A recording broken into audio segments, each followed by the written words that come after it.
Welcome to the Soil Safety Forum. Thank you everybody for coming out. I think it's going to be a really great event and I'm glad you all are here. We've got a really great panel in front of us, which includes Ann Carroll, who is from the Environmental Protection Agency, Office of Brownfields and Land Revitalization. We have Brent Kim and Keeve Nachman, who are from the Johns Hopkins University Center for a Livable Future. And we have Abby Koch, who is the environmental planner at the Baltimore City Office of Sustainability. And I'm Anna Evans-Goldstein. I work here at the Parks and People Foundation, and I am the Community Greening Resource Network Manager, Coordinator, Sea Green for short, which is a community and network of community gardens, school gardens, individual and family gardeners, and school gardens. So I'm going to get started. A couple announcements. There is a sign-in sheet, so if you didn't get to sign in, please do so before you leave. There's information going on over here, some soil information, and also some events that are coming up that might be of interest. The restrooms are located upstairs. If you go out to our front entrance, there are keys for both women's and men's restrooms by the door. And then you go up the stairs or elevator and it's on your right. We are, as you can see, videotaping so that we can share this afterwards with people that weren't able to make it today. So if you're uncomfortable being videotaped, you're actually not physically being videotaped, but your voice will be videotaped. So if for some reason you have an issue with that and you want to ask a question later, you're welcome to ask it through me. We would ask, in addition, because we are videotaping, if you could speak up whenever you talk or ask a question, just to make sure that we get it on film. The way that this is going to work is each of our panelists are going to talk for about 10 to 15 minutes, and then we'll have time at the end to answer questions. So if you could reserve all your questions for the end, we'd appreciate it, and we can address everything then. To start off, we do want to get kind of a sense of who's here and what kind of things you are interested in finding out. There's been a lot of really great research done on soil, urban agriculture, soil safety, and we want to make sure that we share the right information for the group that we have tonight, because there's so much going on and a lot of it is really, really important. So we want to try to get to everybody's concerns. So I'd like to just start off going around the room. If you don't want to say your name, you could just let us know what kind of information you are here to find out, or if you're part of a garden, or if you plant trees, if you work in the industry, just so we can get a sense of what's going on. So you met all of us. Again, I'm Anna. I'm the Sea Green coordinator, but I also garden at my house and dig in the dirt on a regular basis, as well as help run a community garden in Remington with some of my friends. Can we start with you? Sure. When I garden in my backyard. Mostly, I saw the announcement for this event right after I had an argument with someone about whether or not I needed to do raised beds, because I'm dismissive of everyone that's so scared of everything in the world. And I was like, I just don't plant carrots, but I plant tomatoes. He's like, you're going to be full of lead. And I was like, get out of here. Thank you, Mike. Andrea, you want to go next? Yep. I'm Andrea. I work for the Office of Sustainability, and I'm going to be supporting schools or doing projects. So I really want to stay up to date with soil safety so that if any questions come up from teachers, I at least know where to direct folks or to go for resources.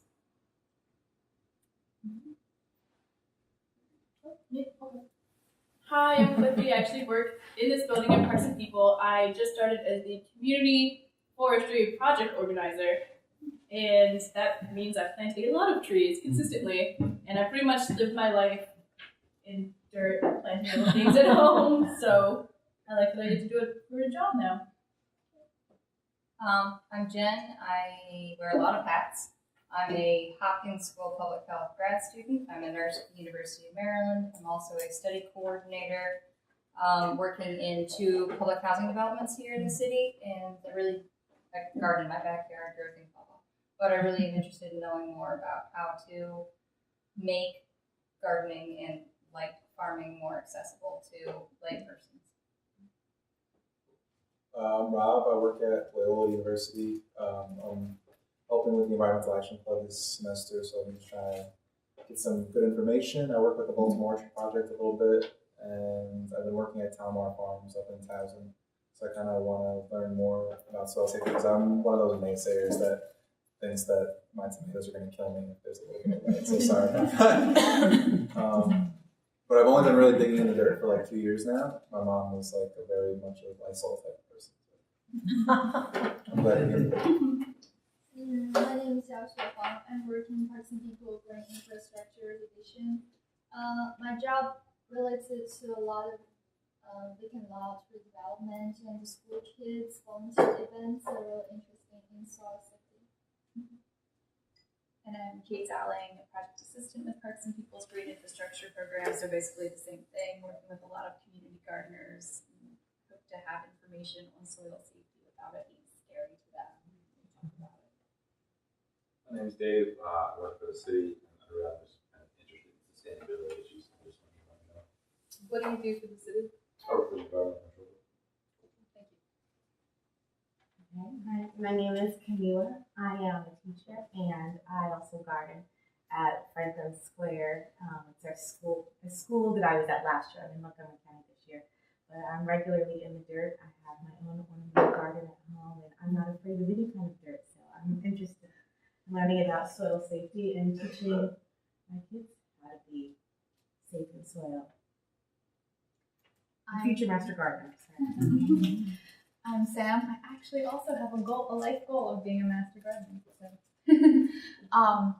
But I am just a resident who digs in the backyard a lot and kind of came to realize that maybe there could be some stuff in this city soil that I shouldn't be eating. So just kind of clarity on that. So I'm Nina Beckard, and I run the Baltimore Orchard Project. We plant, as the name might imply, lots of trees. And people ask us all the time about the safety of the fruit. And we also are curious not just about the safety of the fruit, but in fact, can the trees help remediate some of the soil toxins and unsafe things there? So very interested in hearing what you have to say. Well, I guess I was just writing down notes to see all we have to cover, and we might have to have additional discussions about the phytoremediation. And I'm not a phytoremediation expert, so I deploy the right people. So my name's Anne Carroll. Thank you for having us. And I am in the EPA Brownfields program. And I have worked, I'm a gardener also, and I also have a life goal of being a master gardener. I've got a few other things I gotta work on first. I'm also a part-time doctoral student at Hopkins, and have been with the Center of Livable Future as a fellow 1 year. Continue to be interested in work on this in my work in the Brownfields office. So for those of you who don't know what a brownfield is, a brownfield is real property, the presence or potential presence of which contamination is causing a problem for it. And so we're like, what's that? People are afraid of a property because they think there's contamination, and so nobody will invest in it. It's vacant, it's blighted, and it's bringing a neighborhood down. And the example I always use, because most communities in the country have one, is an abandoned gas station.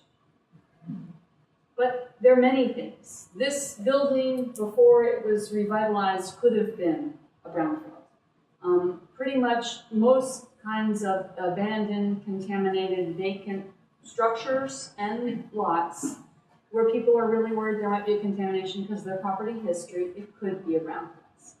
And so one of the things we do, we were sort of a innovative pilot that came out of the Superfund program. And so what we are, the Superfund is the very dangerous contaminated sites where people are generally in the immune suits when they go to them. Ours are the many not very contaminated sites, but with abandoned gas stations, with a whole lot of other things, as you might imagine, there are a lot.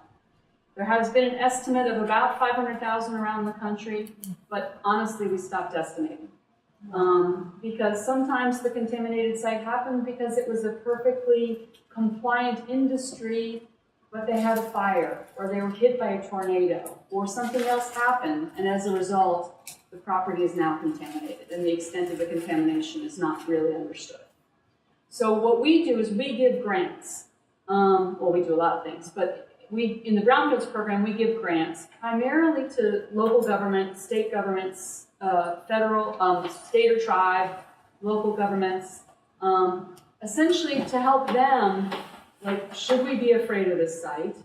And can we assess what the contamination is, both in the structure, on the soil, and the subsurface, in the groundwater, and can we clean it up?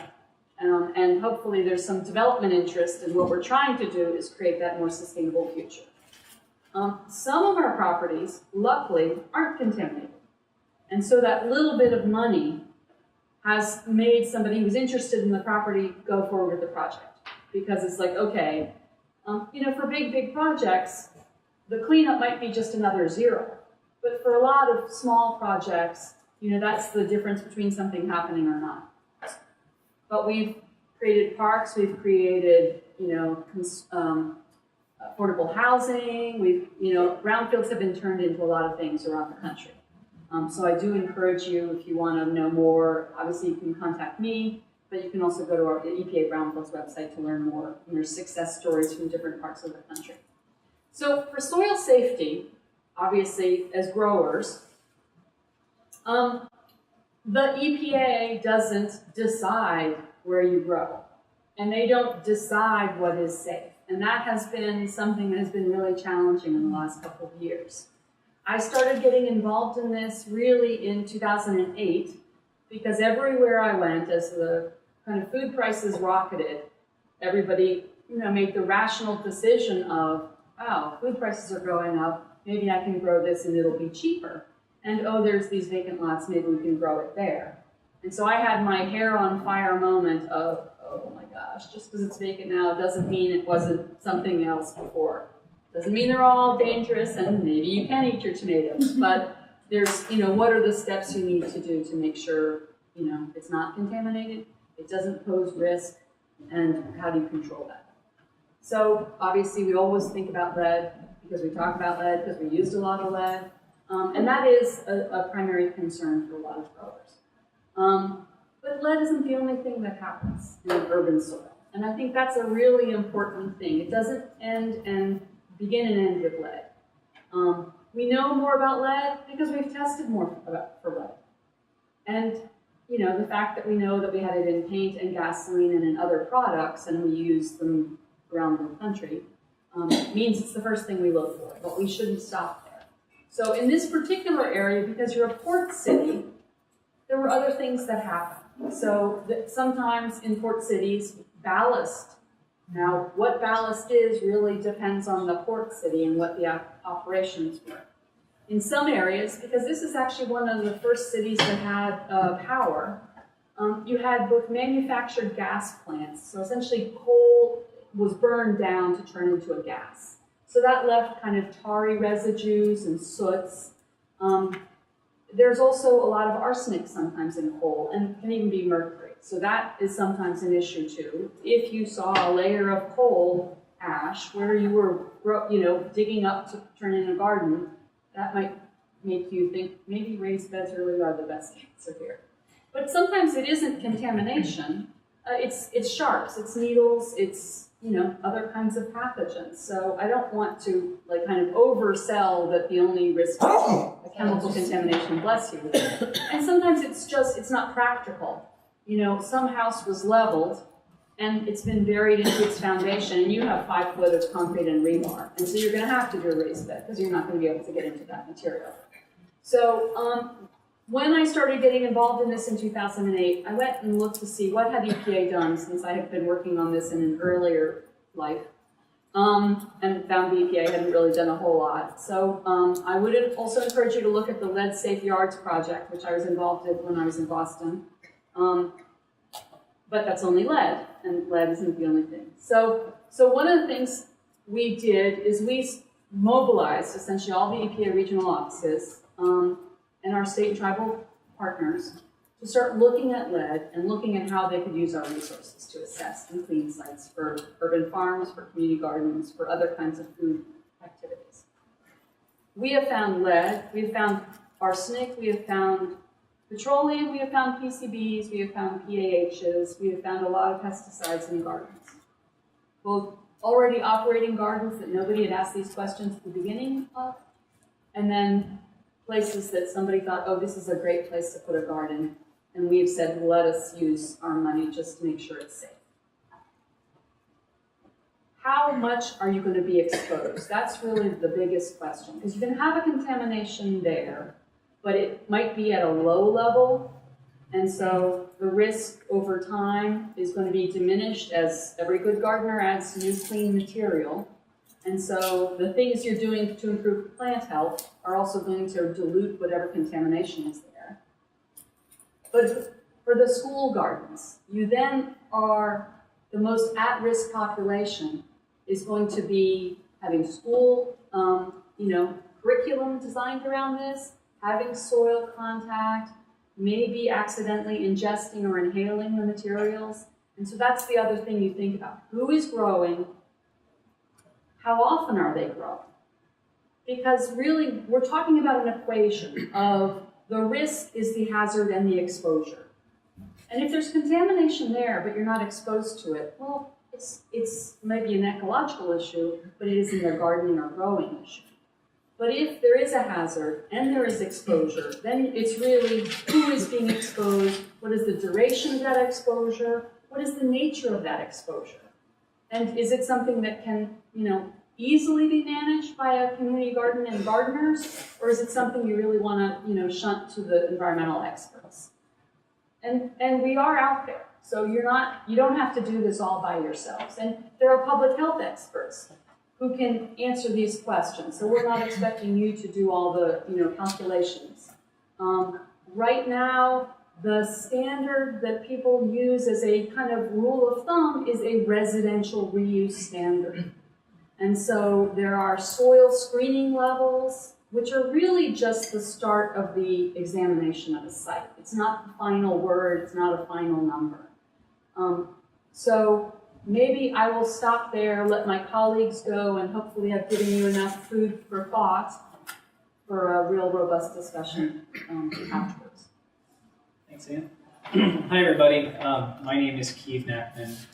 I'm from the Johns Hopkins Center for a Livable Future, which is at the Bloomberg School of Public Health. I'm also on faculty in the Department of Environmental Health Sciences.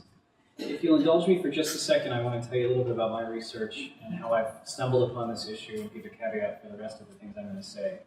So I run a program called Food Production and Public Health at the Center for a Livable Future, and we look at how agriculture may impact people and the environment. And so a lot of what I do is look at how raising animals for the production of meat and other animal products hurts people.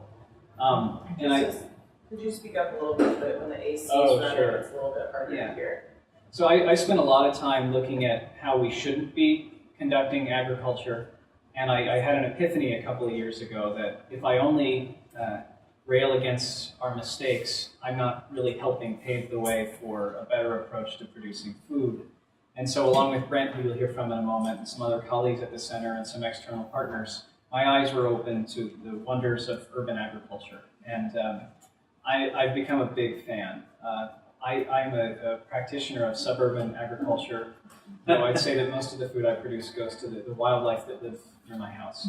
That said, I think it's helpful to apply a public health lens to some of the issues that may arise in the context of practicing urban agriculture. So my background is in environmental health and chemical risk assessment. So that's kind of the lens I apply to the world of urban agriculture. And so I have a history of working for 2 federal agencies on risk assessment issues.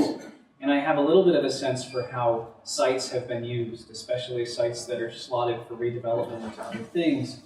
And having that perspective raised some questions for me. And those questions were sort of turned into a study that Brent is going to talk about in a moment, looking at how people who use sites that may have been used for other purposes in the past view the soil contamination issue and whether or not they take steps to avoid exposure, learn about site history, or any number of things. So I'm going to, in a second, turn things over to Brent. And after that, I'm going to talk about a new direction we're going in. The study Brent's going to speak about, we've recently completed and actually presented at a couple of meetings here in the city. I'm just curious, by show of hands, we presented the proceedings of that study at a Seagreen meeting about a year ago, and then at a Master Gardeners gathering. Were any of you at either of those? We're trying to avoid boring you with the details of what we've done. That's good. Okay, I guess one thing I want to say, going back to the point about me being a big fan of urban agriculture, we have not found any evidence of acute hazards or things that you're going to drop dead from in the course of urban gardening, and we don't ever anticipate really finding those. So we're not here trying to scare anyone. Our hope is just to understand how gardening is practiced and make recommendations about ways to do it as safely as possible. Brent's going to address those specifically. And so with that, I'm going to turn things over to Brent. Thanks, Keith. Sure. Yeah. So a couple of years back, in some conversations that we at the Center for Livable Future had with Seagreen and some of our other colleagues out in the field who work with urban gardeners, some concerns arose in those conversations that gardeners may not necessarily know what's in their soil, or they may not necessarily be concerned about it. And so after hearing those concerns, we set out to answer two questions. The first is, what do Baltimore's urban community gardeners know about the risks associated with soil contaminants? And secondly, we wanted to know what were gardeners' concerns. The reasons why we were investigating these questions was because if we can identify where the knowledge gaps are, our hope was that the results of this study could help inform efforts like the great work that AbbVie is doing with the city to try and cater educational materials to Baltimore's urban gardeners to try and educate all of us about what the actual risks are. But before we develop those materials, we want to know, okay, what do you guys already know? Not surprisingly, we found that the urban gardening community is really bright and wants to do the right thing. And so we set out on this study several years ago, and we interviewed 70 gardeners throughout Baltimore City, and we also interviewed 18 different experts on soil contamination, including representatives from federal agencies, some city representatives, and some leaders in the garden community. All of these people to try and get a sense of what's the knowledge and what's the concerns. I think rather than going into great detail about the results of the study, I'm not going to do that because the study is free. You can read it, the whole thing, online. It's not terribly jargony, I don't think. But we brought some printed out copies, so you can take one with you. Or if you'd rather save paper, you can just grab this little business card right here. And there's a URL on it where you can find not only a copy of our study, but we also put together a soil safety resource guide for urban growers. So you can find all of these things online at yonder URL. So for today, I thought I would just very briefly speak about just one of the key findings that we found. We found some good news and we found some bad news. I'm just going to focus on one key area that came up very frequently in our interviews with both gardeners and experts.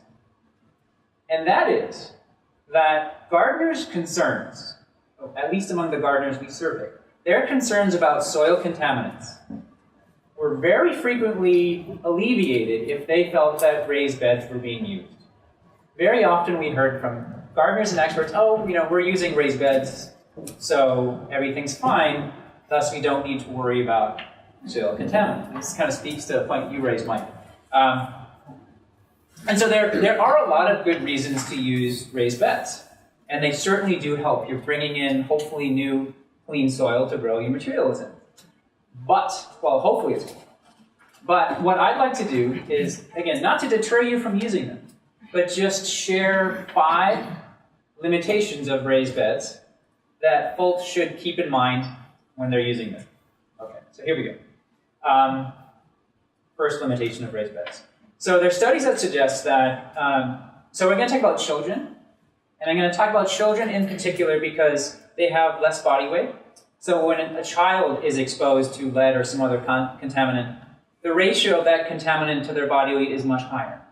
So not only are they more vulnerable and susceptible to the effects of being exposed to things like lead or heavy metals or other chemicals, but they also tend to come into greater contact with lead. And so, Camille, I'm sorry, Camille, so you're a teacher, so you work with kids. Mm-hmm.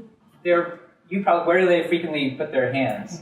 In the dirt. In their dirt, and then in their mouth. In their mouth, right? Exactly right. So I think children, not only is there the susceptibility, but they're also generally being exposed. Exactly right. They're ingesting higher concentrations of lead. So, One other point too with children is that children are undergoing development, and so lead has been shown to interrupt neurodevelopment. So they're especially susceptible to that one. But different chemicals can impact humans via exposure different ways, and so just something else to keep in mind too. Yep, absolutely. And so, first limitation of raised beds. So there are studies that suggest that the bulk of children's exposure to lead, lead's not the only contaminant out there, but this example is about lead. The bulk of children's exposure to lead is largely through accidentally ingesting it. So that could be through, putting their hands in the soil and then licking their fingers, or it could be they're just playing out in a contaminated site and the dirt's being kicked up, and then they're accidentally ingesting that soil. So the vast majority of their exposure is through those pathways. The thing with the raised bed is that if you've got a raised bed on top of, here's our site here. If I've got a raised bed, it's only covering, this square of land. Kids could still be running and playing around here. Gardeners are still walking and kneeling in this other area. So just keep in mind that the land or the raised bed doesn't cover up or protect you from contaminants that may be in the land surrounding the raised bed. Make sense? So that's number one. And actually, you've created an attractive nuisance because now you have a raised bed, and so you have an attractor, and so it almost becomes an exposure magnifier because you're bringing people onto a site that might have been vacant that nobody ever wanted to go on before. It was a little spooky looking. Now that it's pretty looking and attractive looking, you might actually be generating more exposure. Right, you're giving people more reasons to go to that site. Good point. Good. Okay. Second limitation of raised bed. So there's a study out of Massachusetts, in Boston or Dorchester, that measured levels of lead over many years on a contaminated site that had been remediated with raised bed, or not remediated. They built raised beds on a contaminated site. And what these researchers found was that every 2 years, the raised beds started out fine, low levels of lead. Every 2 years, the lead concentrations in these raised beds increased by 185 parts per million every 2 years. And to put that in context, the EPA threshold over which it's recommended that you at least investigate further is 400 parts per million for lead. So this is 185 parts per million every 2 years. So why was that happening? Where was the lead coming from? Anyone like to hazard a guess? Traffic. Yeah, Andrea. Either particulate matter from traffic that's coming by, or maybe like off of buildings that were being knocked down in the surrounding area, or paint that was chipping off of buildings also. Surrounding area. Yeah, I think all of those are potential mechanisms by which airborne contaminants that are airborne are being carried in, right, and then being deposited on that site. So, and that's true not only for raised bed, but for any soils, is that potential for wind-blown contaminants to be transferred. So the study authors recommended either removing the top layer of soil from your raised beds every few years, or at least periodically retesting your soil. So again, it's not to scare folks away, but just don't necessarily assume that because something was saved 5 years ago, that it's still the levels are going to be the same 5 years later.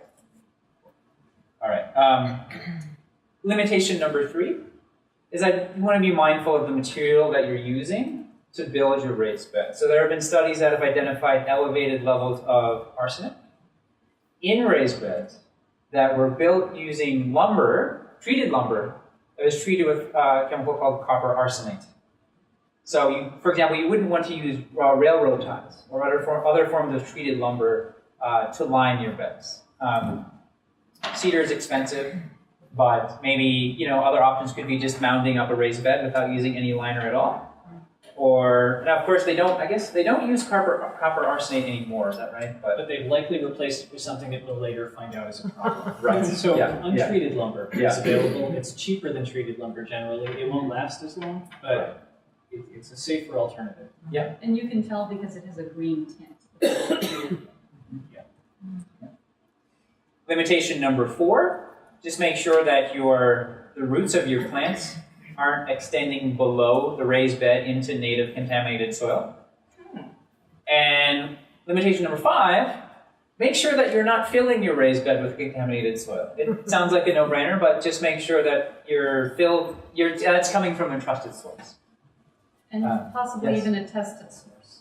Yes. Because I heard about an example today, and they have had to fence around the garden because unclean material was brought in, and they didn't end up testing it before it was brought in. So that's disappointing. if somebody is offering you clean soil, yeah, you might be getting what you're paying for. yeah.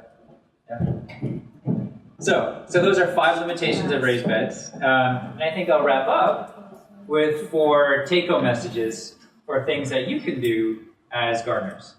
So the first is to, as Anne alluded to, is to always investigate your site history.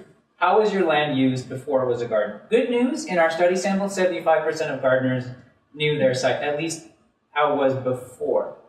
Ideally, you'd know before and then before that and before that. But that information can be really hard to find. So we acknowledge that it might not be easy to find, but ideally, you'd want to know, was it a dry cleaning operation? Was it a parking lot? Was it a gas station? Was it a smelting plant? Not only where you're gardening, but potentially next to where you're gardening, especially uphill from where you're gardening, what kind of activities took place there. And we actually have some nice online resources that will at least help you get started on that quest to learn your site history. Second take-home message, obviously always test your soil. The catch there is that the typical soils panel is going to look for lead, cadmium, chromium, arsenic, some of the big heavy metals. But you can't possibly test for every possible contaminant that could be in your soil. As Anne mentioned, there's PAHs, there's PCBs, dioxins, furans, petrochemicals, asbestos. The list goes on and on. It would be prohibitively costly to look for everything. But you should at least test for the ones you can test for. And hopefully your site history will give you some clues as to what might be there. Third take-home message, because you'll never know for certain what's in your soil, you should always follow best management practices to minimize your exposure to anything that might be there. Hopefully it's nothing, but why not, let's be sure. And in our interviews of gardeners, we did find that there were some key practices that gardeners didn't know about, such as making sure that children aren't putting their fingers in their mouths, taking your gardening shoes and equipment off so you're not tracking lead or other chemicals into your home. You can put down mulch so that when you're watering plants, the water is not splashing and then splashing the contaminants onto the leaves. Always thoroughly washing and peeling root vegetables. I won't list them all because they're all written in here. So these are the best. In here you'll find the no matter what you know about your soil. Well, that's not true. If you know it's really bad, you shouldn't be gardening it at all. But even if you think it's safe, why not just follow these practices? Because that'll at least minimize your risk of exposure. Fourth and final take-home message is to keep growing. There are so many health, ecological, economic benefits of urban growing spaces that we absolutely do not want to scare people away from this really wonderful, fantastic activity. We just want to help people to do it safely. And I'm going to paraphrase something that Abby said. I think she told me very, very elegantly that all of the food that we might eat carries some risk, And at least if we're growing it ourselves, we have some, I hope I'm not stealing this one. Oh my goodness. Okay. Yeah, at least if we're growing it ourselves, we have some control over our risks. A lot of Keith's work brings to mind, there's arsenic in our chicken. We're finding DDT, the insecticide, which was banned decades ago, is turning up in very concerning levels in seafood and red meat. There are a lot of scary things in our food. So urban produce is not the thing that's keeping me up at night. There are a lot of bigger problems. So we should keep growing, but we just want to make sure that folks are doing it safely, and we want to help you do it safely. So, and now, if there's nothing you guys want to add to that, Keith is going to talk about some research that we're doing as a sort of follow-up. Yep. Thank you, Brent. Yeah. I'm going to steal 2 more minutes of your time kind of to advertise for something that we're starting to do. So one of the next steps that we're taking to follow up this project is we have a little bit of funding from the USDA to look into a practice called urban foraging. Does anyone or everyone here know what urban foraging is? Okay, do any of you? So urban foraging is the collection of food that was generally not intended or planted for human consumption. Urban foraging typically does not include something like dumpster diving or stealing produce from existing farms, but there are opportunistic plants that will grow in places that are edible and may provide some health benefits. So our interest is in understanding how people who live in the city of Baltimore and the surrounding counties actually forage for food. And so we're going to be interviewing foragers in the coming months to learn about what they're getting, where they're getting it, how they prepare it, how often they eat it, what fraction of their diet it accounts for. And our hope is in understanding foraging patterns in the city, we might be able to relate what items people are getting and where they're getting to potential soil and chemical exposures. And so we want to understand, okay, you're foraging right over there. We understand how that land was used 50 years ago. And based on that, we can forecast what types of chemicals might be in the soil. And then we want to start asking questions. Okay, you're foraging wine berries. Are wine berries likely to pull the types of chemicals that might be on that site into the fruits? And then if you're eating the fruits, what would your exposures be? And our hope is that we're going to find out that none of these exposures are of great enough significance to actually matter. But if we do find that there are places to be concerned or certain types of locations that have certain types of site histories, then we can recommend that certain types of plants not be consumed under certain circumstances. But that, from what we can tell right now, will be a worst case scenario. But we haven't done the study yet, so that is to come.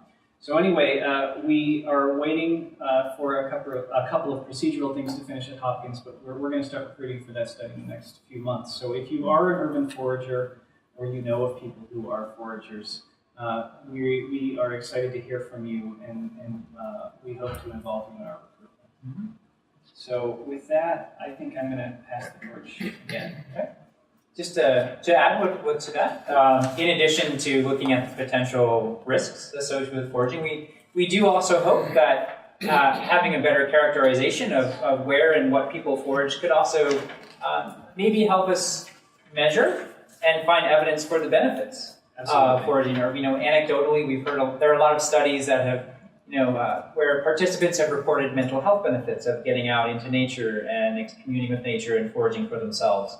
It could be that maybe we're able to build a better case for the value of urban green spaces. Not only are they reducing stormwater runoff and providing habitat, but they're actually providing maybe some small amount of food or cultural value for people. There are a lot of, where I used to live in part of Baltimore, there are a lot of ginkgo trees, which if the fruit from the female tree smells particularly ripe. But there were these elderly Korean women who would come and harvest those ginkgo nuts and use the nut. And I think those are the kinds of stories where like, wow, this tree, it stinks, but actually, wow, these otherwise unappreciated plants have value. There may be value in shedding light on the value of those products. So, yeah. Thank you for reminding me of that, Brent. I tend to be a negative guy and focus on the risks, but Brent is my sunshine. We balance each other out well. Yeah. Okay, so. And I think that's very true in the Asian community. The Koreans, they harvest Chinese chestnuts, and they do. I find them in the spring for some young greens look like weeds to me, and then do something with it. And I think we don't know enough about it, but it's very strongly the first immigrants coming to this country, Yes. where they're finding, what's valuable to them. Yes, Absolutely. And so the Korean community and the Latino community are two that we've identified in the city of Baltimore that may be doing a lot of foraging. And we're looking for ways to talk to some of those folks and include them in the study as well. So if you have any ideas, please let us know afterwards. Well, so let me just tell you, there's another project that I'm working with, and it's in Lawrence, Massachusetts. And they're actually using gardens as a tool in gang violence reduction. And so, as we've already talked about, and Brent gave a great example of all the different kind of benefits of gardens, those are something that we also need to be thinking about and weighing against those risks. And I, possibly, maybe, focus too much on the risks when we can really talk about the sustainability, the social connection, the other things that are happening as part of gardens going. We just want to be extra precautious for you and the children. We want to make sure that we're preventing exposures that are, hazardous. But we're also going to, work on all those benefits too. Were you guys finished? I want to get to we wanna Abby. get to Abby, No, you Yeah, Yeah, I wanted. Right. Wanted to get to Abby, and then we can open it up for a big discussion on everything. Okay, hi everybody. How many people in this room are familiar with the Baltimore Office of Sustainability? Awesome! Wow. That's great. I've definitely gotten responses that were not so much that, but not everybody raised their hand. So just real quick, we were established in 2009. We're part of the city's Department of Planning, and we work on looking at the environmental, economic, and social needs of the city today and going forward, and how to make sure that we're doing things sustainably. So sort of an environmental office, but like a little bit more than that, very people focused. We have a sustainability plan for the city. One of the big goals in it has 29 major goals. Greening goal number 2 is to establish Baltimore as a leader in healthy local food systems. So that's why, as an environmental planner for that office, I work on urban agriculture. Just to tell you a little bit about myself, I worked here at Parks and People for 5 years doing community greening programs. I've gardened at 2 different community gardens and in my own backyard, although not right now because I moved at the end of May, so sort of awkward timing. And I've been at the Office of Sustainability for about 3 years, learning a lot about this topic, about lots of other topics that I never knew anything about. There's a lot to learn. It can be a little overwhelming. But you guys are, heading down the path to knowing a lot more about it than almost anybody else. This is not a topic, as your study uncovered, about which there's a whole great depth of knowledge. In the Office of Sustainability, we're working on a lot of different interrelated things. The Center for a Livable Future has been a huge partner of ours in our food policy initiative. And that's some colleagues of mine who are working on food access, on getting more healthy foods in our public markets, on getting EBT access at the farmers markets, just encouraging people to eat more healthy food and know where to find it. We are also doing stuff around climate change, disaster preparedness for the city, but I won't get into all of that. In terms of urban agriculture, we have a plan. We're in the Department of Planning. We keep having nested plans within plans. The plan is called Homegrown Baltimore Grow Local. It's up on our website at baltimoresustainability.org. You can find it under the resources section, or we actually have a page which has a link on the front of this document, which is up on the table there, but it's baltimoresustainability.org/homegrown-baltimore-grow-local. So it's not too hard. And that plan covers all of the resources, the issues, the things that exist currently about urban agriculture, and then sort of the meat of it is 25 big recommendations for what we would have to do to be as supportive as possible from the city side towards this movement, because we're super, super supportive of it. It didn't start with us. We're sort of catching up to what everybody else has been doing, but we're all about it. Mayor Stephanie Rawlings-Blake has been great and really, really positive. So we've sort of had the opposite problem of not looking at the risks up until now and just pushing it real hard, and now we're coming around and saying, like, okay, this is probably something that we we should address. We have a land leasing program for urban farms. So we're directly connecting people to big parcels of land to start new urban growing operations. We have a grant program for city schools where we give out money, which is often being used for schoolyard gardens. So we're pushing this. We need to understand, what it is that we're trying to get people to do and what their concerns might be. Before I can get into what policies we have around soil safety in particular, I have to explain zoning and permitting. Yay! You're gonna learn so much. Who feels like they understand what zoning and permitting is? Half of a person. Yeah, so 3 years ago when I started at the Department of Planning, I had no idea. Well, you talked about it at the starting urban farms. Yes. Yeah. So that's why you know what it is. Yeah, that's what I'm talking about. Right. So this is a topic about which there's perhaps even less knowledge than about soil contamination. Zoning is like you basically take a big map of the city, right, and you divide it up into different areas, and you say this is a residential zone, this is an office zone, this is an industrial zone, and only certain things are allowed within each zone. So pretty much every city has that, as far as I'm aware. Baltimore's was written in the 1970s, the one we have currently, and has just been updated many times. Over the past 5 years, we've been in the process of writing a whole new one so that we can scrap the old one and start fresh with something that makes more sense for us today. That has been approved by the Planning Commission and is currently with the Baltimore City Council. So if you own a home or a business and you're curious if this might affect you in any way, talk to your council person and they can run it down for you. They've had it for almost a year now. They might adopt it early next year. So it's a big deal for people who pay attention to these sorts of things. Permits are what you get that says that you are officially allowed to be doing what you're doing in the city.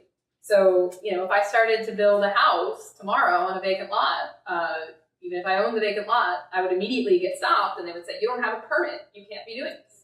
You need to submit to us plans that show, how this is going to be built, to have it be done safely. We have to double check to make sure you're allowed to be building this sort of house here.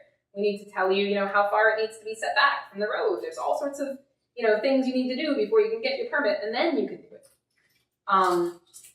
There has never been previously a use permit category for community gardens or urban farms. And technically, this really surprised me to learn that this is standard practice. Anything that's not in the zoning code is not allowed to be the primary permanent ongoing use of a piece of property. So in city government, we've just sort of said we're really supportive of these community gardens and urban farms. They're temporary uses, even the ones that have been around 30 years. And I'm not worried about it. But as we're pushing this further, as it's being in the paper all the time, as we're trying to get more businesses to come in and start up serious commercial enterprises around urban farming, we couldn't not write it into the new code. So there are now going to be permit use categories for community managed open spaces, which is our catch-all that includes community gardens and city parks and other types of community managed open spaces. And then urban agriculture, which is any type of urban farming. It doesn't necessarily have to be food producing. It could be hops. It could be any sort of thing. Flowers, yeah, flowers. Under the new zoning code, community managed open spaces are going to be a permitted use in almost all districts, which means you just file your permit and you go. And urban agriculture is going to be a conditional use in almost all districts, which means that you put up a sign saying, I intend to do this at this space, and we're going to go before the zoning board on this day, and if you have any problems with it, come and hang out at the zoning board.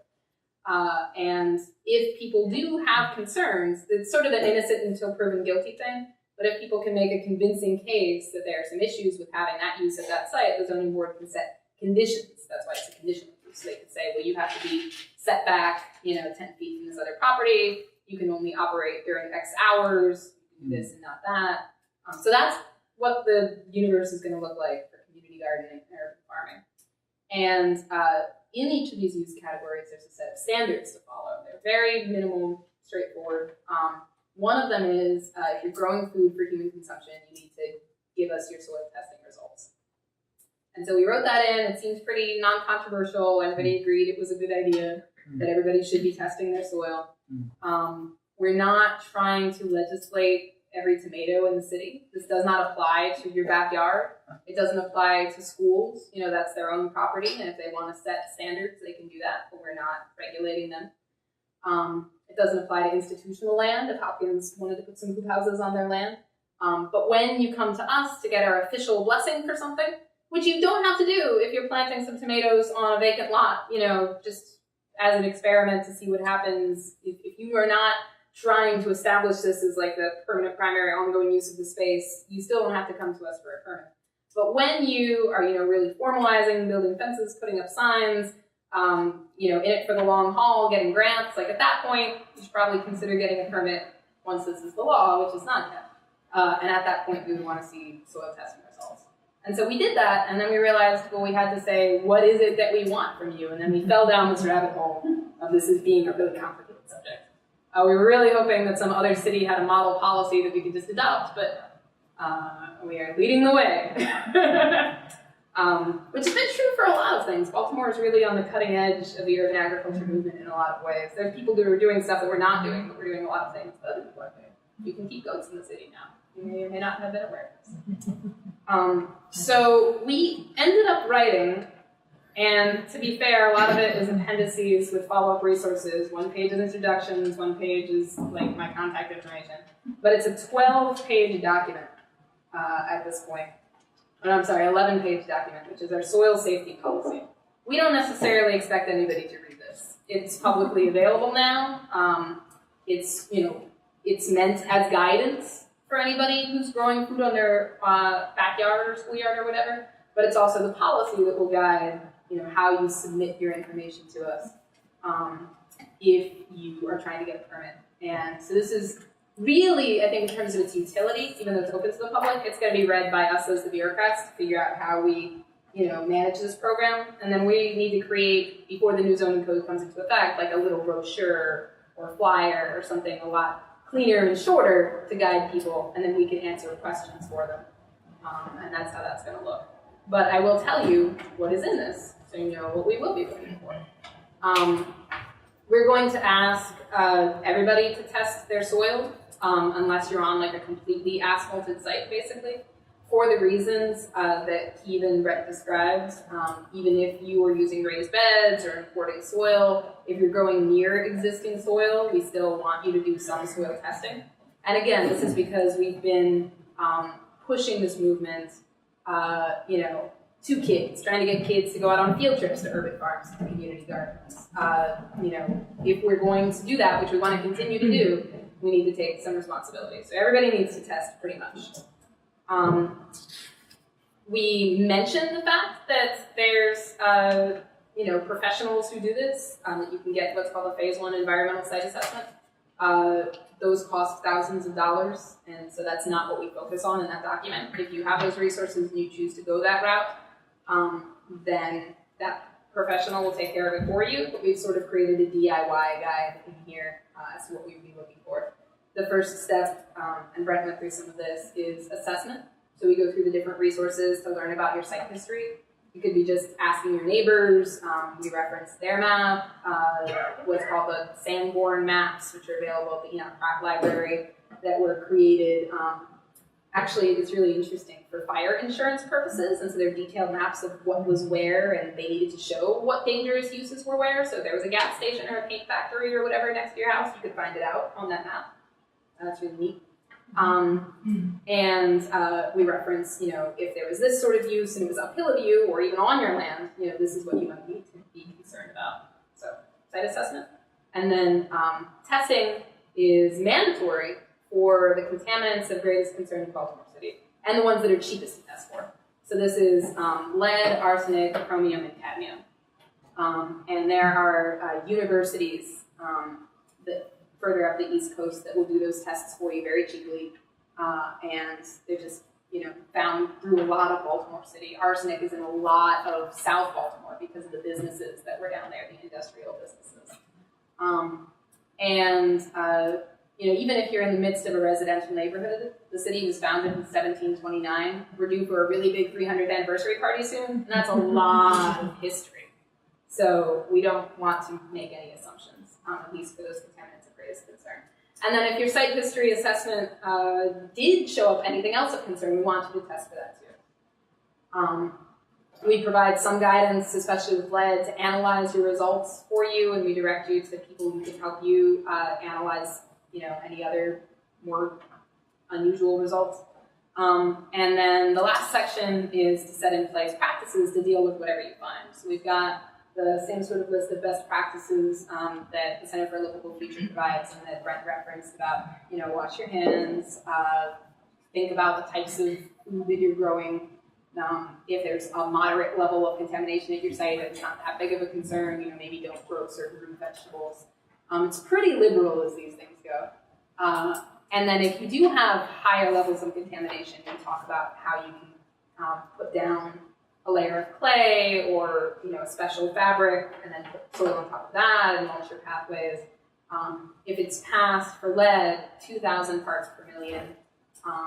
We really don't recommend that you use that site unless you're completely capping it, which can be kind of expensive. So we say several times in the document, or consider discarding somewhere else. And we're asking for a 1 to 3 page narrative explaining that'll be your soil safety plan. And it'll just say what you did in terms of your history assessments, your testing, and what practices you're going to put in place. And it's sort of mushy like that because every site is very different. We might at some point have an application form. Maybe that would be easier for people. We've got a little bit of time still before this comes into effect to figure that out. But we intend to really work with people, on a case-by-case basis. It'll be the Office of Sustainability that's reviewing them, I expect, with a lot of input from our partners. And we don't want to be draconian. We don't want to stop people from growing. Brent had that quote for me. That's really what I believe, that we have a lot more control when we grow our own food over the risks than when we don't. But we feel that by providing this level of information, we can maybe encourage people who are concerned about, what's out there, who are scared, like you said, about the lead. Like, there are simple things you can do to get a sense of what's going on. And we want to encourage not just growers, but consumers, that whole food access piece, to feel a certain level of confidence in food grown in the city. And I've heard people say, I would never grow food in I would never eat food grown in Baltimore City. The city's so dirty, it can't possibly be safe. It'd be wonderful to be able to say to them, well, actually, all the urban farms operating in the city have submitted their soil testing results to us, and we feel comfortable that they've done their due diligence. We can't guarantee that there's zero risk, but they've done everything that was reasonable to do, and we feel like they're in a good place. So that's what we're doing as a city. We took the watermark of draft off of this. There are copies of this document up on the table here, and like I said, it's going to be available on our website. But I'm still sort of thinking of it as a draft because we're learning so much still. The experts are learning so much still that this will probably be updated on a yearly basis. Yeah. Thank you for listening. Awesome. Thank you guys so much. So, thank you guys. I want to open it up for questions.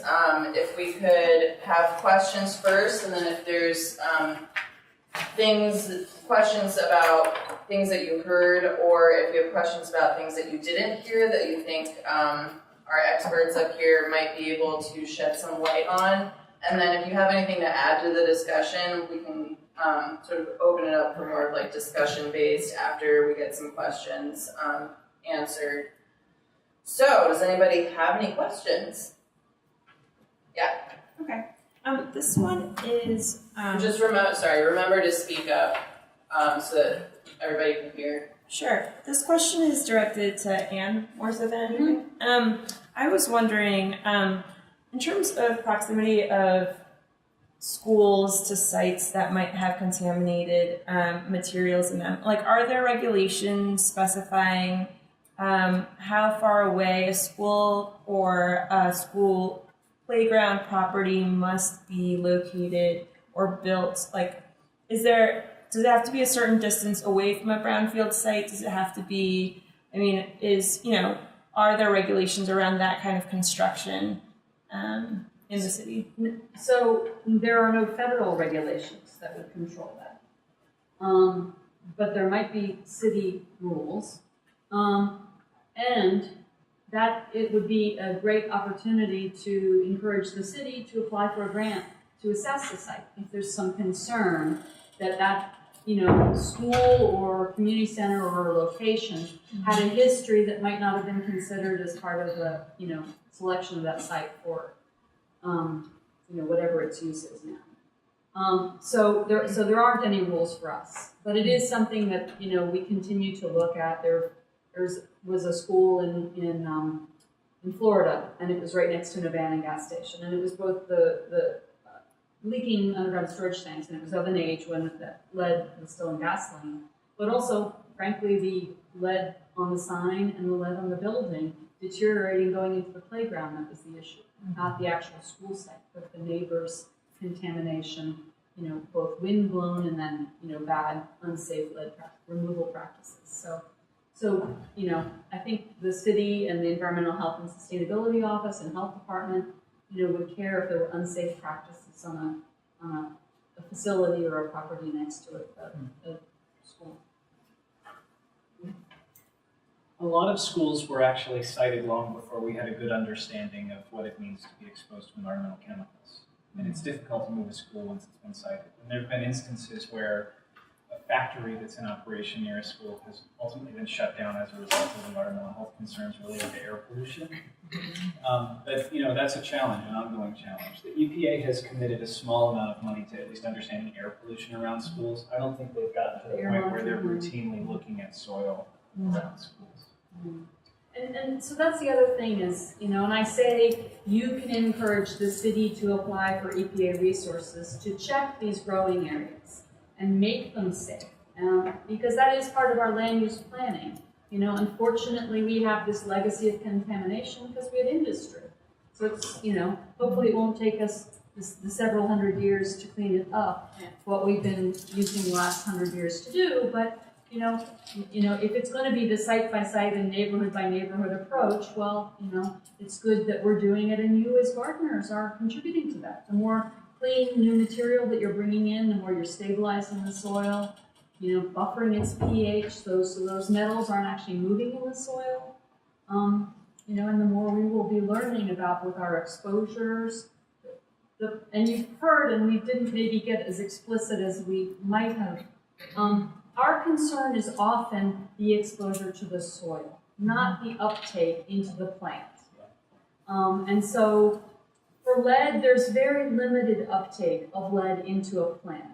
The types of crops where there can be, but it's small amounts, are root crops.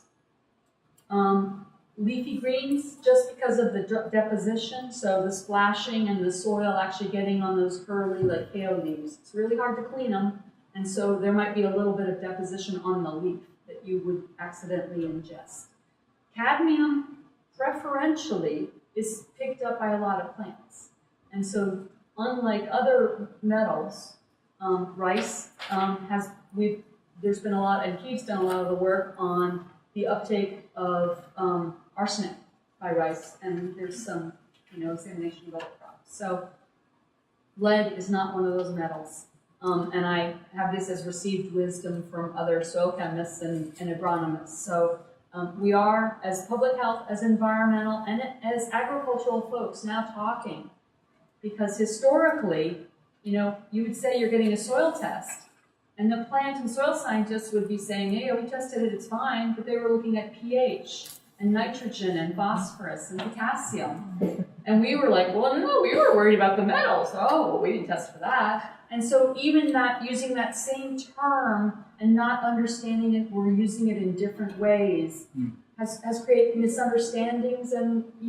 unsafe situations. And so we're trying to understand, our different glossaries. But, unfortunately, we are a work in progress. Yeah, just to add to that too, we have a pretty good understanding of lead in a lot of the foods that we'd be interested in growing, which is a good thing. But we talked before about soil tests and what they typically cover, and one of the big issues is that a lot of the prior site uses of lands that we may now use to garden may involve chemicals that are not going to be picked up in the standard metals test. And what's tough about that is that finding another laboratory that can test for the chemicals you might expect to be there affordably can be a real challenge, especially if you're not trained in any of this stuff. But even if you are, sometimes we struggle to find the right lab to test for the contamination that we're after. That should not be a roadblock to you, but that's just a reason for highlighting some of the exposure best practices that are mentioned in the guide that Brent talked about and in the guide that Abby talked about. You're never going to be able to fully characterize your soil for every contaminant under the sun, and you shouldn't feel like you have to. I think learning a little bit about the site history, if there are no dead ringers for likely soil contamination that you're incapable of testing for, and if you follow those best practices to minimize exposure, you're probably going to be okay. But yeah. Wait, real quick, just before we go on, sorry, I just want to clarify what some of these things that we've been talking about are. So brownfield, also if you could go over, I mean, a lot of us know about lead, but some examples of where arsenic, chromium, and cadmium might be coming from, so that if we do find out through a site assessment what to look out for, I think that would be helpful before we go on to more specific questions. So if you could go over what a brownfield is, and then maybe you guys could talk about the metals. Right. So I mean, a brownfield is more almost everything. You know, by our law, the only thing that can't be a brownfield is a Superfund site, or a federal facility, or a site that's undergoing active enforcement. Separate from that, you know, I've had to deal with meth labs, shopping centers that had a dry cleaning spill, old smelters, old glass factories, old pottery, ceramics places, not just to deal with lead, but arsenic wood preservers, schools that had lead paint, asbestos, PCBs in the floors of gymnasiums, you know, so there isn't a silver bullet for what to test for, because we've used materials and production processes and they've changed over time.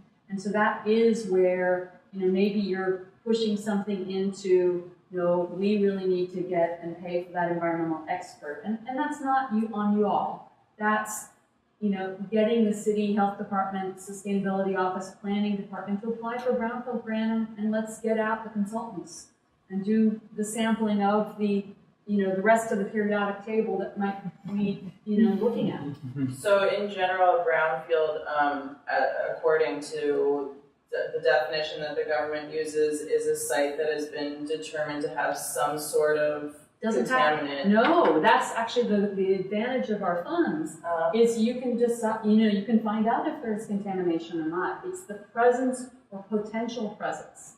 And so if you're afraid, you know, there's that pile of stuff that was dumped there, it smells a little funny, nothing seems to be growing in this patch, those would be the indications of, you know, we're going to talk to the city about getting a brownfield grant. Great, so that's really good information to know. It's not just necessarily the presence, but the potential for it. And I'll say that the city's Baltimore Development Corporation has some brownfields funds that we've used for a phase 1 on a site we wanted to do a farm on. It said we needed a phase 2. The EPA is going to help us, not through the grant process, through a different process to get that done.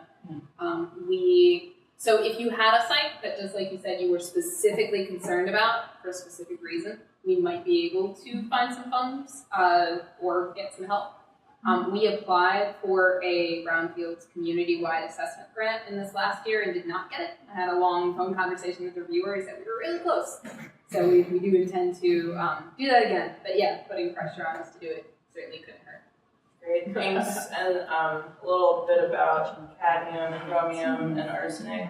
I thought Anne covered it pretty well. I mean, I'm an arsenic expert. I'm not as much of a cadmium or chromium expert. But there are certain types of industrial uses that would be dead ringers for likely arsenic contamination. One of the tough things about arsenic is it's ubiquitous in soils anyway. It's a naturally occurring element. But if you go back many, many decades, lead arsenate was probably the most popular pesticide used in American agriculture. And anywhere where food has been grown historically, there's a decent chance that you'll find high levels of lead and arsenic as a result of using lead arsenate. Especially fruit trees. Yeah. It was Peaches, big, apples, apple orchards, all were stone fruits. big sources. No, you're. yeah. Plating would be Plating. chromium probably. I would say heavy industry that occurred all along the harbor with the. Perhaps a silver manufacturer. Yeah, likely source of. Oh.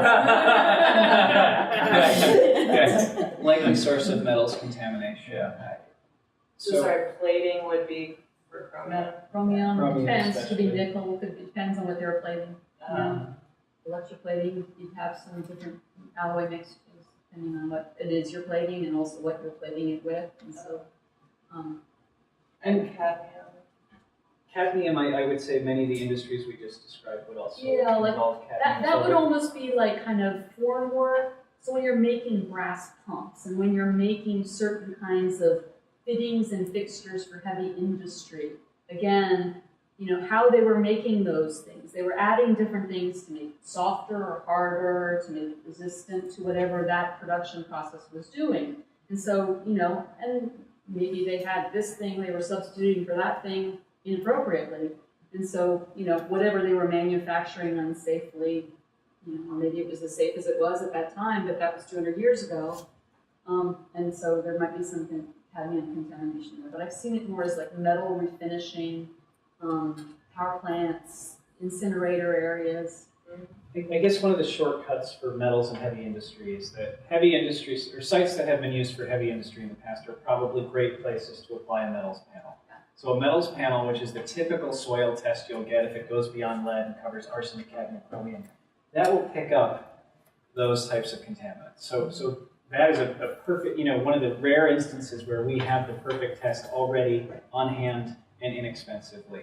I think one of the issues that we're struggling with as academics is trying to find a way to help someone who's not trained in the environmental sciences take a site history and turn it into what chemicals should I look for. We don't really have an easy answer for that, and that's something it's an ongoing bit of work for us. I mean, I think Abby and Brent talked about how difficult it can be to even learn about your site history in the first place, and that's something we're trying to wrap our brains around. But going from that to say, okay, this site used to be a dry cleaner, I should look for tetrachloroethylene and a whole host of other chemicals. We're not quite there yet in terms of how to make those recommendations. And so I'll probably say this 100 times tonight, but that's why some of the best practices to limit unnecessary contact with soils are so important. So here is something, and it comes from the brownfield world. When somebody wants to donate a garden area to you, a vacant property and a vacant structure, the way the law has been structured now, if you accept that property, you then become liable for whatever is on the property. And so that's part of why people do phase ones, is to protect themselves from that liability. But you as gardeners and growers and community-based organizations do not want to be accepting property that has any kind of history that would suggest there's contamination. Is my extreme advice to you. And I'll say less from a health perspective and more from a community organizing perspective. Once you've invested in a place and people have put their sweat and their heart into it, and then you have to stop and start over somewhere else, it's really hard to regain that momentum. So taking the time to do that due diligence beforehand, do a little research, could save you a lot of heartache and make a project viable versus not viable. Yeah, thank you for the clarification. That's good advice, definitely. There was a question. Yes. My question is maybe you already covered. Can you speak up a little bit? Maybe you already covered. Because we have a lot of volunteer events, it's very hard for us to do research site history to determine whether the site contaminated or safe. So is there any mapping project that's done for this contaminated soil or any database we can reference? The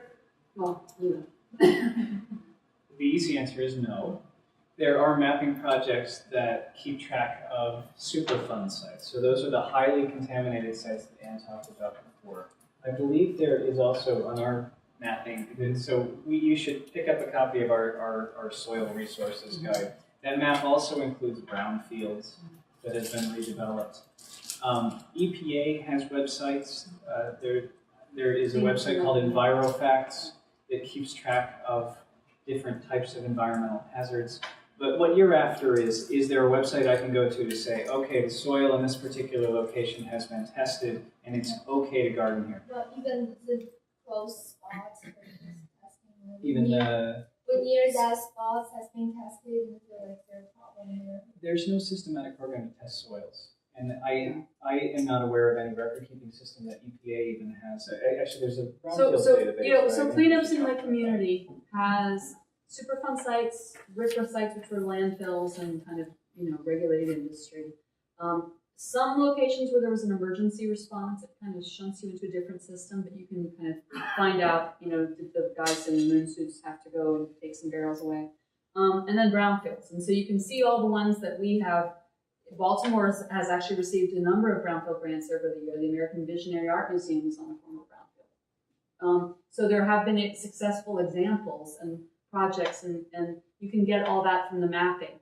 What it doesn't show is the ones that we're about to find. And that's the challenge with mapping. I have been talking about this topic with a number of colleagues. Like, is there a way that we could actually get, the samples from different studies over time and do that almost as a Google data layer? Well, this study found this, and this study, and we haven't done additional mapping in this period of time, but here's what the historical record had shown from different studies. The problem is, though, they didn't geolocate all of those samples, and so that would be really approximate. But, it's a good idea, and we'll think about, how we could get there. Maybe that becomes an Earth Day event, and everybody ponies up their $35, and we all do testing in different quadrants. But I heard you mention volunteers.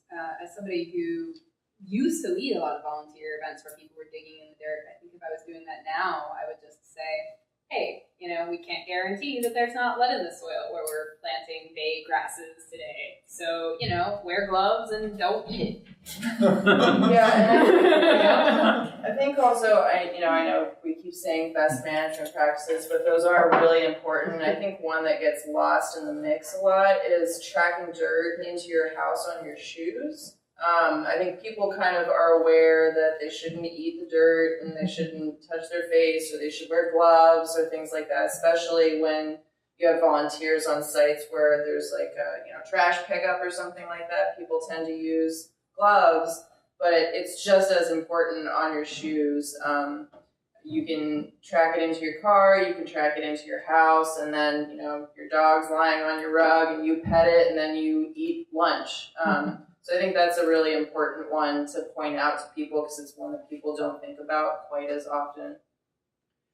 Yeah, and I wanted to follow up on that too. If you were to take all the different ways that people come into contact with dirt, what would you guess is the one that accounts for the greatest exposure? Anyone guess? Maybe we should take a step back. What are the ways you come into contact with dirt when you're in a garden? Hands, tools, walking on it. So how does the dirt get into your body? Breathing. Okay, it can get on your skin, you can breathe it, or you can eat it. Those are the three ways in, okay? Which of those three do you think is actually the most important in terms of mitigating exposure or preventing exposure? Breathing. Who says ingestion? Raise your hand. Sorry, it's a quiz. Nobody? Okay, who says inhalation? You're all wrong. Okay, it's ingestion. All right, so when you... I wasn't one. Yeah. You're on the panel. because people touch their faces and touch their mouth. That the primary mechanism for incidental ingestion is doing this. You believe it or not, EPA's tried to quantify it. There's a lot of uncertainty around the number they've put on it, but they say you do about 50 milligrams of dirt in your average day, not when you're gardening. So when you're gardening, that could be multiplied by some other factor. And that doesn't sound like a lot of dirt, but if it's highly contaminated soil, it may be more of a concern. So one of the things, if you're instructing volunteers on how to avoid exposure, remind them not to do this. It's tempting not to rub your nose and scratch your head, because any of those things that you're getting dirt close to, you're also increasing your risk for inhaling dirt. So, same with you stop for a cigarette or a drink. Yeah. Because it's already on your hand and it's, around your mouth region because of that. Take your gloves off, wash your hands. Wash your face and then. Again, best practices. And don't smoke it. Okay, yes, the gentleman. So you kind of touched on this earlier. You said that you used lead arsenic for agriculture, but I know in my hometown in Queens, they used to spray a lot for mosquitoes. Is there any movements? Was there any time period in Baltimore where they just did mass scale sprayings around communities? And is there any data on that? Because I mean, that stuff might still be sticking around. So they probably weren't spraying lead arsenate. No, definitely not. In recent No, history. you're thinking DDT. Well, there's chlorpyrifos. I'm sorry. Yeah. I don't know what it was, but there are different there were pesticides. mass sprayings for But in mosquitoes. general, in pesticide Europe. spraying. They're still spraying. I mean, fertilizers, common space fertilizer use, like you can, if you ask for a chemical readout of most of the fertilizers from like US Lawns or whoever, these mass corporate sprayers, and I did this in where I grew up in the suburbs in Silver Spring, most of the chemicals listed on there will have hazards for small animals and for children, with an impact on mostly liver health and kidney. So it's like, this was, I mean, after we did that in my neighborhood, like our homeowners association, put our contract under review for like who we were contracting for to fertilize, to take care of our common spaces. But that kind of spraying still happens. But that's like small scale, and that'd be almost impossible to kind of map out, like just as the same way it's like almost impossible to map out the contaminated sites. But is there, what I'm asking, is there a large city project in which that they have sprayed? So there was legislation introduced, and it has been, I think, for year after year after year, for a pesticide tracking system in the state of Maryland. Not just in urban areas, but in rural areas as well, where there's probably a lot more of it. And it would cover mostly large-scale agricultural uses. And it's been fought tooth and nail by the agricultural industry and by the pesticide industry, just to collect information about when and where the compounds are used, because it's this huge administrative burden for farmers and yada, yada, yada. So the most recent development in the effort to put a tracking system in place was that a commission would be formed to think about it and discuss it. And I don't think it's moved beyond that commission. But what you're asking is something that public health researchers have called on for a long time, but something I hadn't actually really thought about would be in the context of the city. Would be just helpful to know, where pesticides used here. Because we think about it in terms of, I want to know where things are used so I can do an epidemiologic study and figure out all the people who are developing this health condition here happen to live in places where we historically have sprayed these things for years and years. But I mean, there's a practical, immediate use that maybe hasn't come into the discussion quite as much. But I wish I had rosier forecasts of how it's going to go. Really good. But no, we don't have a good system for tracking it. And like you said, with residential use, we ain't going to happen. Sorry. There's no way. We've got about 30 minutes left. Yes. So I now have 3 questions. I'll try and make them fast. Can you just focus on one? I just want to make sure, we can come back to you. I just want to make sure everybody gets a chance to ask their question. So then to the panel, what about, I volunteer at the aquaponics park. So how about soil alternatives? We have hydroponics at the CLF aquaponics project. We actually grow in gravel beds. So can you guys mention anything on thoughts about soil alternatives? They're great if you can afford them. Well, sure, yeah, but. And to continuing my damp blanket mode, let me just suggest that when you're using PVC pipe, you make sure it's potable drinking water PVC pipe. Think about what they're using for biofilms.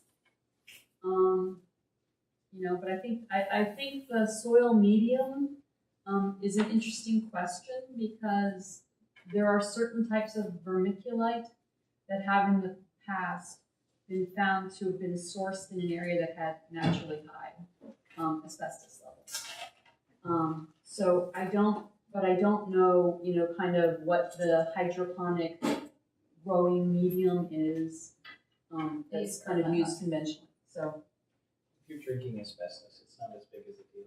That's true. So, but I was thinking that they were still like. they're still going to be in the proximity. I'm sorry, of the sorry. I was thinking hydroponic, but I was still thinking of growing medium, Oh, right. not, Good point. yeah, so Or I'm, even, yeah, there could be inhalation. Discombobulating. Sorry, I was thinking pipes for some reason. We can come back to your other questions. You got a question? Well, what's the percentage of air pollution becoming soil pollution? Partially through the, partially through the spraying or artificial use of adding chemicals to the environment, but also from natural, contamination. Anything that's particle bound is going to eventually get on the ground. yeah, the environmental sinks are soils and sediments. So, and this is the trickiest part of this, is we're dealing in the now with everything that's happened before now, that we have no record of. And while the Sanborn fire maps are really good for certain kinds of industries in a certain period of industrial history, it isn't everything that was coming out of all the stacks at all the places around Baltimore that were deposited. Who knows where? One thing that we talk about when we talk about site assessment that I didn't mention is looking at the slope of your lands and are there any low spaces, and maybe test those separately or stay away from them, or are there places where there's soil erosion where stuff would naturally collect. Just something to think about. Turn that into your rain garden, not Yes. plant garden. Yes. Or your And food I know of garden. multiple. I can think of one community garden, one farm off the top of my head that usually the way you do soil tests is you take a bunch of different samples, aggregate it, mix it all up, and test that.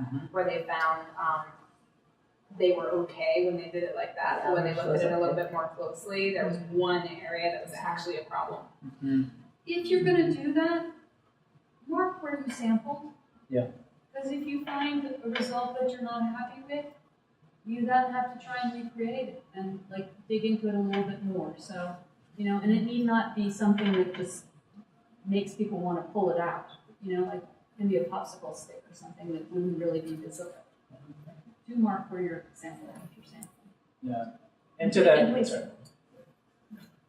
that point, there have been studies in the past that have looked at plots roughly the size of this room, and most of the places where they sampled would be fine, but there'd be one corner that's several orders of magnitude higher in lead than everything else. So that's really the reason, to make sure that you're testing over a couple different areas.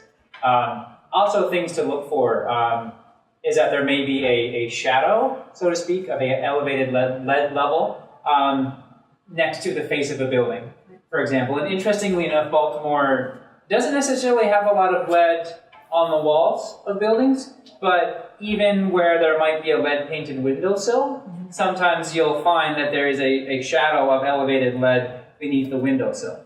And even if the windowsill isn't painted with lead, any airborne contaminants that adhere to the surface of the wall and then wash down during a rainstorm might also then collect at the soil at the foot of those walls. So just in terms of areas you want to watch out for, pay particular attention to areas that are adjacent to surfaces or walls. Kate, good question. So, Anne, I think you mentioned $35. Is that a standard ballpark figure for just one site soil testing for the stuff that you would want to look at, basically like the metals and then? So it depends. There are some that do kind of a special package right now. One of the things I've been trying to encourage cities to do is actually negotiate. Like if they were able to get an X percentage of on a daily event, and this is our special Earth Day thing. Yeah, seriously. And this was a fascinating thing. It was an art project. And for reasons, I couldn't do it, but a whole bunch of artists, with the help of the William Penn Foundation in Philadelphia, were able to twist the EPA arm, which I can't do. And we ended up getting our mobile soil lab down. And so everybody brought their soil samples. And so the artists mapped it around Philadelphia. Well, unfortunately, half of them were above 500, and we went up to 3,600 lead. There were 4 cadmiums that were, high, and the arsenics were all, there was questions afterwards about what had happened to the machinery. So that's the other thing, is you get that answer that isn't really a helpful answer, and then you're like, what really happened? the equipment go wonky. So if that was something that you wanted to think about, maybe the city could, or the university could, let's work out a special deal for soil prices for the testing for this day. And then we have an Urban Ag page in the Brownfields homepage that I put together, and there's a fact sheet of all the different land-grant universities that are still doing testing for soils, for metals, for pesticides, depending on what it is, and it varies across the country, depending on where things were used. The sad part is that system has been fraying, and so, trying to re-stitch it together, but Are they cheaper usually, or just more reputable? well, they're the soil and plant experts, so you can get other important plant nutrients tested in addition to some contaminants, and so that's been the advantage. University of Delaware is great. Yes, there we go. We've got about 10 minutes left. That's not Yes. So can you one cool? You gonna go? No, you go. No, you have a You. Oh. So I'll come back. Abby, does anyone have to retroactively apply for the permit? That's a really good question. No, unless you want to do something new on your site that would require a permit. So if you're just, hanging out, being the garden you always were, there's nothing that you have to do. But if you want to install a shed with a concrete base that requires you to get a permit for that, they might at that point say like, oh, you don't have a use permit, you need to do that. Or if you wanted to expand onto the lot next to you or something like that, then you could run into an issue. But as a default, no, people will be grandfathered in. So my thought is, if people are submitting soil samples to you because they're mandated to do so, why not map the samples that people are handing you for free? Yeah, we could definitely do some really interesting things with those results. And I was thinking while we were talking that for those things that you said, for instance, we don't know what the connections are now, but we have to be learning about them.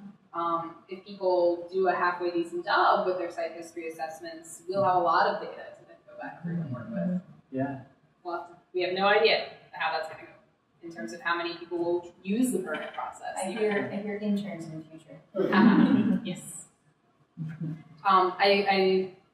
He wasn't an intern, he was a contractor, but I neglected to say, and I meant to, that it was a graduate student, recent graduate from the Center for Livable Future who drafted this for us. And then a lot of people, including the local Center for Livable Future and EPA, who looked at it with us and got us to where we are with it. So we're indebted to everybody for the policy that we have. And let's keep making it better. All right, is there time for one more? So say you do your site history audit, and you find that you have some neighbors that might have been, a gas station, but what is the distance on sort of concerns like that? Is there any sort of resource available that would list, if there was a laundromat, and then you could say, okay, it was 500 feet away, it doesn't matter, or, 500 feet is actually an issue, or anything like that. Is there like a radius contamination? There's not, and it varies by chemical. But I think Abby mentioned before, it's helpful to know if you're downhill from some of those neighbors.